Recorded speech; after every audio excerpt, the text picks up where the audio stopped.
Hello and welcome to the Railroad Connection. In today's video, I will be showing you an easy way to keep your Broadway limited articulated passenger cars permanently mounted together.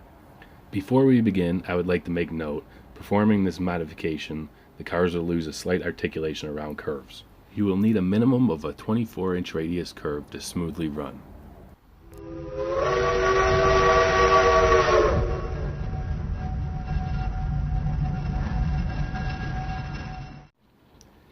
Here are the following items that will be needed to perform this modification.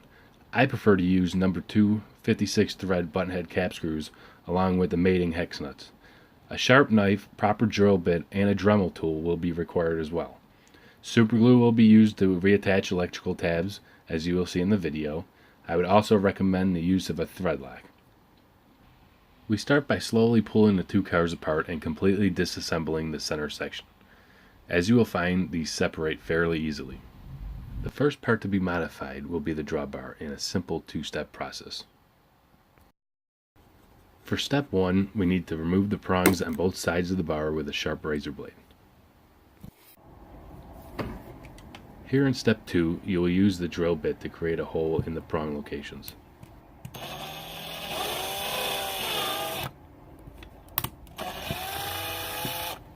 Be careful not to place the hole any farther back than where the prong was, as this can cause the bar to break. I would recommend using the smallest bit possible to keep as much material on the sidewalls of the bar as well. Now that the bar is complete and drilled out, it's time to test fit our fasteners. The fasteners fit perfectly, so it's now time to mount the bar to one of the cars.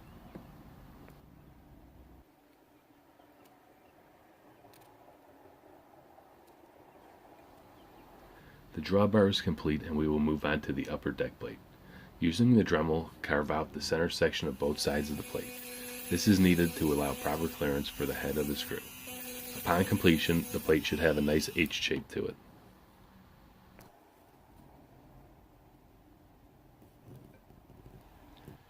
Okay, so now we have the drawbar and the upper deck plate complete. To install the other car, remove the 4 Phillips screws on each corner of the car and gently remove the shell. Don't forget to remove the couplers as well. Apply the second screw with the nut and reattach the upper deck plate. Place the shell back on the frame and check to make sure there is no binding of the cars. The final part of this project will be modifying the lower deck plate. This process is very similar to the upper deck plate, but you need to watch the contact strips. It is very common for these to fall off, so don't worry, they can be glued back on after grinding.